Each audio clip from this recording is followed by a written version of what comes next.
Assalamualaikum warahmatullahi wabarakatuh.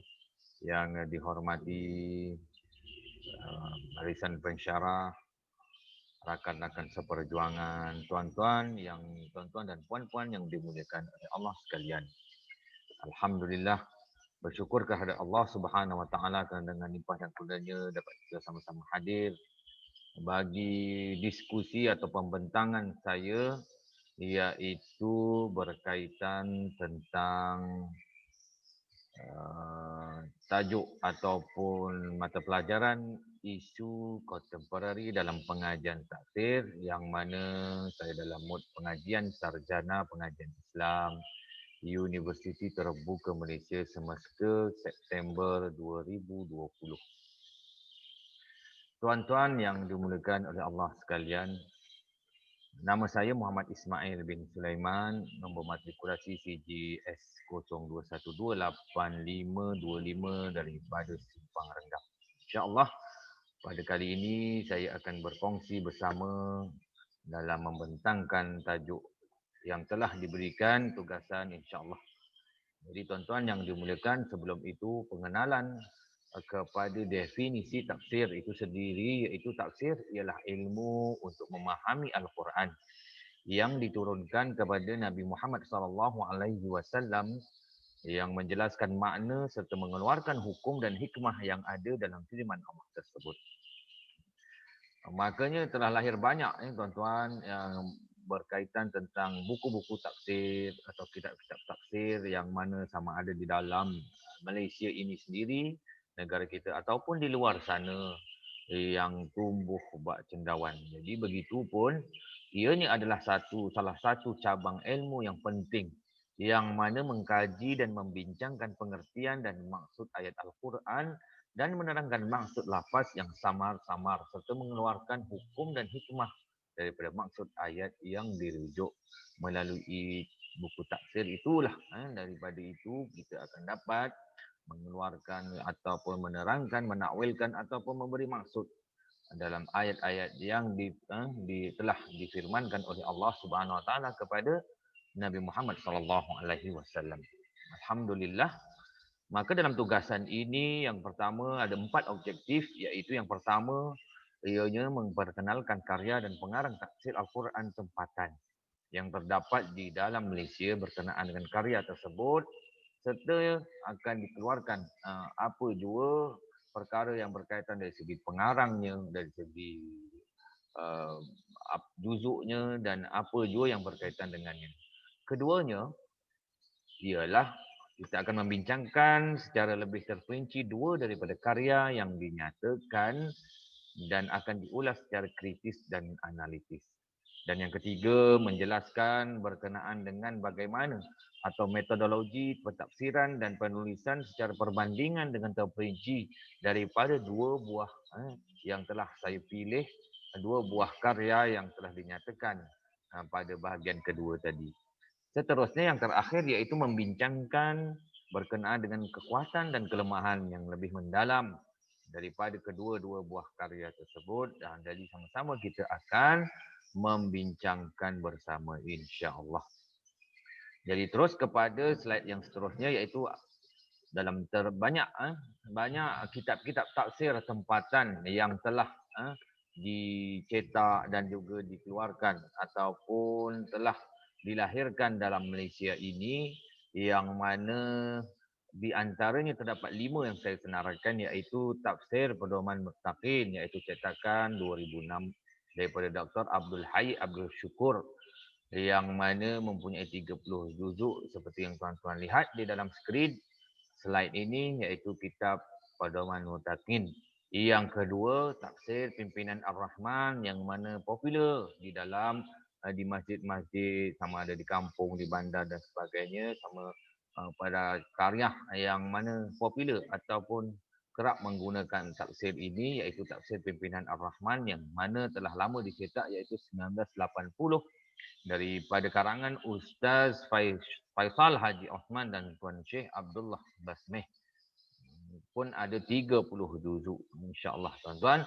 Kemudian Tafsir yang ketiga iaitu Tafsir Nurul Ihsan cetakan pada tahun 1956, iaitu karangan Tuan Haji Muhammad Said bin Omar, yang mana jilidnya adalah 4 kitabnya yang seperti dalam slide ini ya, gambarannya berwarna hijau begitu. Dan ia juga adalah popular. Dan seterusnya Tafsir Ar-Rawi Juz'u Amma cetakan tahun 1952 daripada Tuan Haji Yusuf bin Haji Abdullah bin Haji Nuruddin Ar-Rawi, yang mana ini lebih lama lagi yang ada dalam negara kita, iaitu ulama-ulama yang ada di negara kita yang telah mengarang tafsir. Dan seterusnya yang terakhir Tafsir Al-Quranul Hakim cetakan pada tahun 1949 daripada Mustafa bin Abdul Rahman, yang mana jilidnya 27. Ini juga adalah kitab tafsir kalangan, maksudnya karangan daripada ulama kita yang lalu, antaranya adalah tafsir klasik lah tuan-tuan, insya-Allah. Jadi tuan-tuan yang dimuliakan oleh Allah Subhanahu Wa Taala, terus kepada perbandingan karya, dua karya yang terpilih, iaitu yang pertama adalah Tafsir Pedoman Muttaqin karangan Dr. Abdul Hayy Abdul Syukur, yang mana saya telah menyusun beberapa perkara iaitu berkaitan tentang penyusunan judul. Kedua-duanya akan dibandingkan, kemudian penggunaan hadis. Iaitu yang pertama penyusunan judul Tafsir Pedoman Muttaqin ini, pengarang telah meletakkan beberapa tajuk khas yang berdasarkan kandungan ayat yang akan ditafsirkan. Ini adalah satu bentuk yang baik demi kefahaman kepada pembacanya. Kemudian mengemukakan fahrasat hadis, asar dan syair yang dibawakan dalam penafsiran kepada akhir kitab setiap juzuk yang telah dikarang. Bagi kitab Tafsir Nur Al-Ihsan, penterjemahan dan maksud bahasanya kuat dengan pengaruh bahasa Arab, kitab dengan pengaruh bahasa kitab dan pengaruh dengan gaya susunan nahwu Arab, serta huraian tambahan sebagai mencerminkan ianya adalah tafsir, dan bukan terjemahan semata-mata. Bagi penggunaan hadis yang di dalam kitab tersebut, iaitu Tafsir Pedoman Muttaqin, ianya menggunakan pendekatan ma'thur dan ma'qul dan rujukan hadis yang bermaksud menjelaskan makna ayat Al-Quran dan menguraikannya dengan ayat Al-Quran, sunnah sahih, pendapat para sahabat dan tabi'in. Jadi ianya menggunakan segala sumber yang baik untuk dirujuk berkaitan tentang hadis. Bagi Tafsir Al-Ihsan pula, penggunaan hadis dalam tafsir ini adalah dengan cara yang tidak seragam. Ada tetapi tidak seragam, malah ianya kepelbagaian dalam menukilkan sebuah hadis. Dilihat dari sudut bentuk hadis dan cara huraiannya terhadap ayat Al-Quran yang dinukilkan. Begitulah dua, iaitu penyusunan judul dan penggunaan hadis. Kemudian tuan-tuan, status hadis yang digunakan ialah sebahagian hadis yang dinyatakan dalam Pedoman Muttaqin, ia mengukuhkan dengan sanad dan takhrijnya secara ringkas berkenaan dengan nama pengarang kitab, bab dan nombor hadis disertakan sekali bagi maksud ayat dan penjelasannya. Kitab pedoman, Tafsir Pedoman Muttaqin ini memiliki ciri khas yang tersendiri dan dipaparkan dengan kupasan yang menarik serta maksud ayat yang mudah difahami dalam penulisannya agar ianya lebih mudah difahami bagi pembaca-pembaca yang ingin merujuk kepada Tafsir Pedoman Muttaqin. Bagi Tafsir Nurul Ihsan, status hadis yang diberikan adalah pengarang tidak mensyaratkan hadis yang dinukilkan sama ada dapat dijadikan hujah atau tidak dengan menyertakan hadis-hadis yang sahih, hadis hasan, hadis daif dan juga maudhu' agar ianya lebih jelas sumbernya dan dinyatakan itu bagi kemudahan para pembaca. Di manakah hadis itu diperoleh dan bagaimanakah ianya taraf hadis itu. Kemudian maksud ayat dan penjelasan yang ada dalam Tafsir Al-Ihsan, Nur Al-Ihsan ini, penggunaan perkataan Arab pada setiap teks karya menunjukkan pengaruh pendidikan yang dilalui oleh pengarang selain struktur ayat pasif yang digunakan dalam penulisannya memberi penjelasan yang berbeza namun boleh difahami dengan baik. Kerana pengarang itu adalah Tuan Haji Muhammad Said bin Omar adalah memang pakar bahasa Arab. Walau bagaimanapun ianya mudah dijelaskan, cuma berkaitan ianya ayat-ayat pasif yang lebih kepada perkataan Arab. InsyaAllah. Seterusnya, bagaimanakah metodologi penulisan ini? Yaitu dalam kitab tafsir panduan muttaqin. Ianya mentafsirkan Al-Quran dengan Al-Quran. Dah satu demi satu setelah mengemukakan munasabah dengan kelompok ayat sebelumnya dan mengemukakan sebab nuzul jika ada. Jadi dia menyertakan asbabun nuzul setiap ayat Al-Quran tersebut. Kemudian yang kedua, mentafsirkan Al-Quran dengan hadis. Jadi pengarang ini menuliskan hadis dalam berbagai bentuk dengan memukakan takhrij dan kadang-kadang hanya dikemukakan matannya tanpa sanad dan mukharrij.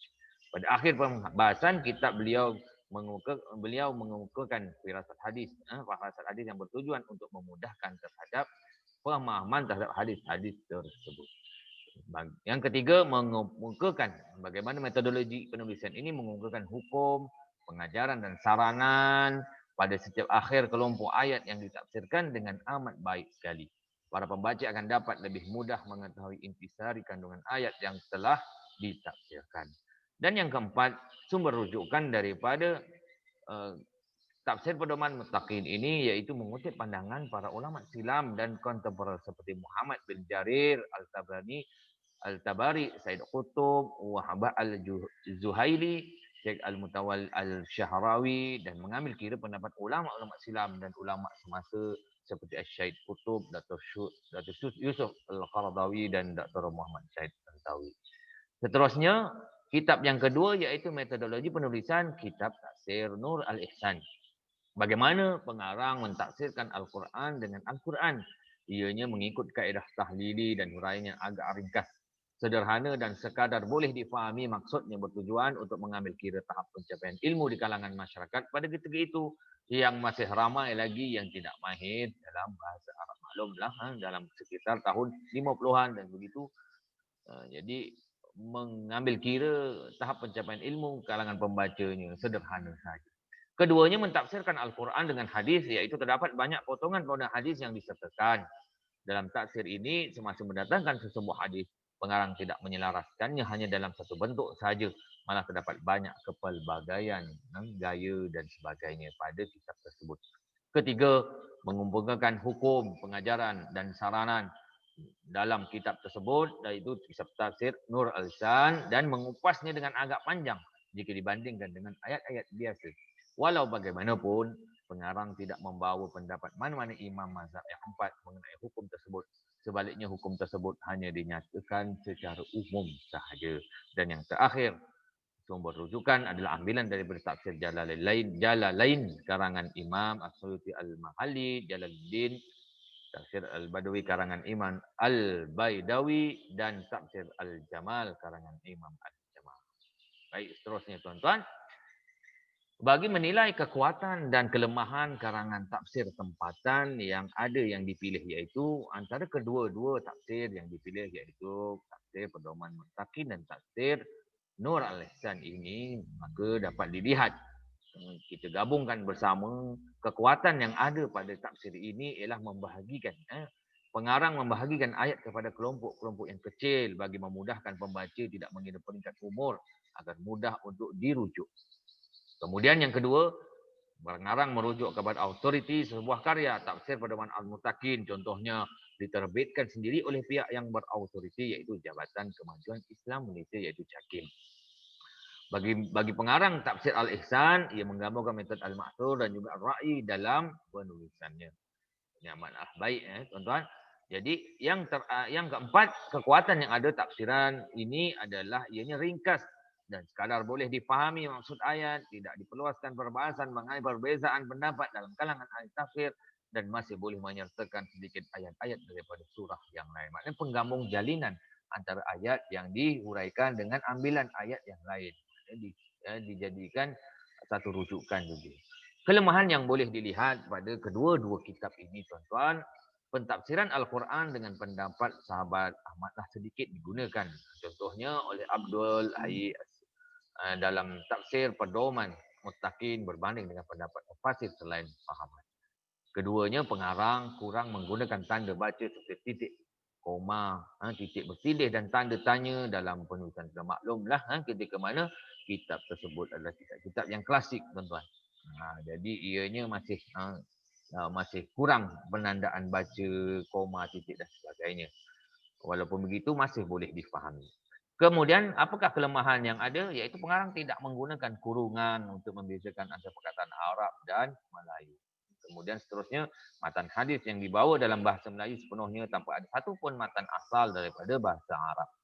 Dan yang terakhir, pengarang mentakhrijkan setengah hadis itu tanpa dinyatakan martabatnya sama ada sahih, hasan ataupun daif dengan lebih terperinci. Ada juga tetapi tidak secara ditekankan tentang matan hadis dan sebagainya, taraf hadis dan sebagainya. InsyaAllah.